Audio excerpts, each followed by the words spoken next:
जिस उम्मीद के साथ गरीब बोकारो के सदर अस्पताल में इलाज कराने जाते हैं, उस अस्पताल की व्यवस्था पूरी तरह से चौपट है। हालांकि इसका खुलासा आए दिन मीडिया में होता रहता है, लेकिन उपायुक्त के निरीक्षण के दौरान अस्पताल की व्यवस्था की सारी पोल खुलकर सामने आ गई है। बता दें कि पुरुष के लिए बने वार्ड में महिला और महिला के लिए बने वार्ड में पुरुष को रखा गया। इतना ही नहीं, मरीजों के बेड में ना तो चादर थी और ना ही तकिया, साफ सफाई बिल्कुल भी नहीं थी और इस वजह से सदर अस्पताल के उपाधीक्षक डॉक्टर संजय कुमार को उपायुक्त ने जमकर फटकार भी लगाई।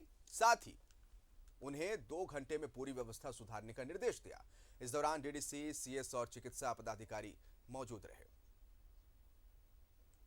तो देखिए, तमाम दावे किए जाते हैं स्वास्थ्य महकमा की तरफ से, लेकिन ना सिर्फ राजधानी रांची की बात आप छोड़िए, दूसरे जिलों की बात कीजिए, दूसरे प्रखंडों की बात कीजिए, तो वहां पर जो स्वास्थ्य व्यवस्था है वो कितना दुरुस्त है। क्या हम इस लायक है कि हम ये कह सकते हैं डंके की चोट पे कि हाँ, झारखंड में हमने स्वास्थ्य व्यवस्था में काफी सुधार किया है।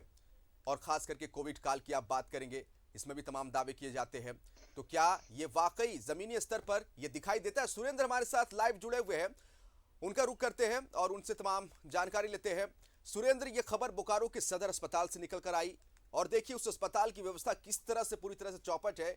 महिला वार्ड में पुरुष को रखा जाता है, पुरुष वार्ड में महिला को रखा जाता है। साफ सफाई की तो वहां पर कुछ दिखाई नहीं देता। जब वहां पर निरीक्षण करने के लिए पहुंचते हैं आला अधिकारी और वो देखकर चौकन्ना हो जाते हैं और कहीं ना कहीं शॉक्ड हो जाते हैं कि इस अस्पताल की क्या व्यवस्था है, कैसे यहां पर मरीजों का इलाज किया जा सकता है इस तरह की गंदगी में।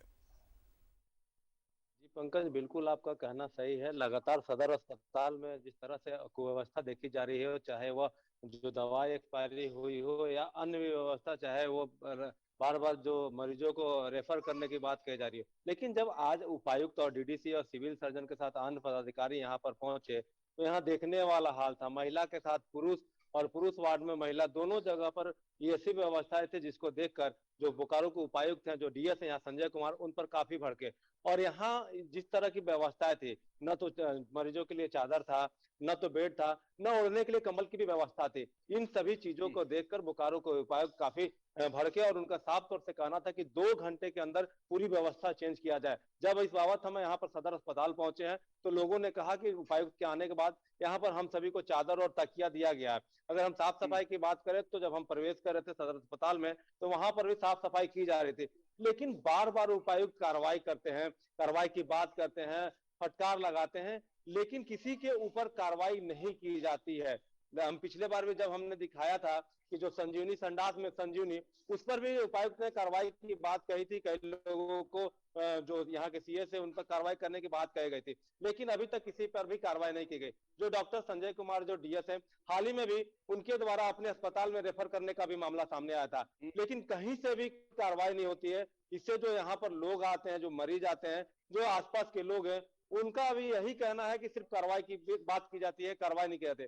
जो गरीब लोग हैं, जो गरीब तबके के लोग हैं, सदर अस्पताल सरकार की तरफ से सारी व्यवस्थाएं दी जाती है, लेकिन जो व्यवस्थाएं उन गरीबों को, उन मरीजों को मिलनी चाहिए, यहाँ पर नहीं मिलती है। क्योंकि जो सदर अस्पताल है उसका देखरेख डीएस करते हैं, और डीएस के साथ जो डॉक्टर है, हम एक बात और भी बताना चाहेंगे पंकज, कि लगातार यहाँ पर जो डीएस है, उनके कार्यकाल में कई ऐसे डॉक्टर हैं जो कि सदर अस्पताल से इस्तीफा भी दे चुके हैं और लगातार इस्तीफा दे रहे हैं। क्या कारण है यह समझ में नहीं आ रहा है, लेकिन जो सदर अस्पताल की व्यवस्था है वो सुधरने का नाम नहीं ले रही है। पंकज, कोरोना काल में भी अगर यही हाल, सुरेंद्र, कोरोना काल में भी अगर यही हाल रहेगा, साफ सफाई उसी हाल में रहेगा, तो कैसे फिर मरीजों का इलाज प्रॉपर हो पाएगा?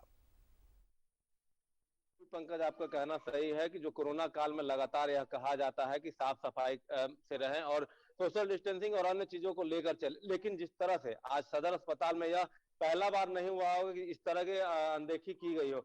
लगातार यहाँ पर साफ सफाई नहीं रहता है, मरीज आते हैं। अभी भी हम इस वक्त खड़े हैं, लेकिन सदर अस्पताल में जो वार्ड है, वहां पर ऐसी इतनी बदबू आ रही है कि हम ज्यादा देर यहाँ रुक भी नहीं सकते हैं। तो आप सोच सकते हैं कि जो मरीज हैं, जो उनके परिजन यहाँ पर रहते हैं, उनके साथ रहते हैं, तो उनके साथ वो किस मजबूरी में रहते हैं। वो चाहते हैं कि हम आए, हमारा इलाज हो जाए, सरकार वो हर सुविधा दे रही है, लेकिन बावजूद उसके यहाँ पर जो भी व्यवस्था में लगे जो डीएस हैं, जो डॉक्टर हैं, जो नर्स हैं, ये सभी कहीं ना कहीं इनके साथ जो सरकार की जो है जो साफ सफाई की ध्यान व्यवस्था है। देंगे निश्चित तौर पर जो भी जिम्मेवार है, क्योंकि इसका खुलासा तब होता है जब जिले के डीसी सदर अस्पताल का निरीक्षण करने पहुंचते। बहुत बहुत शुक्रिया आपका तमाम जानकारी के लिए सुरेंद्र। और जब डीसी निरीक्षण करने के लिए पहुंचते हैं तो वहां पर गंदगी का अंबार देखते हैं। महिला वार्ड में पुरुष को रखा जाता है, पुरुष वार्ड में महिला को रखा जाता है। तो ये कहीं ना कहीं स्वास्थ्य व्यवस्था की जिले में पोल खोलती हुई तस्वीर, जिसे हमारे सहयोगी सुरेंद्र दिखा रहे थे।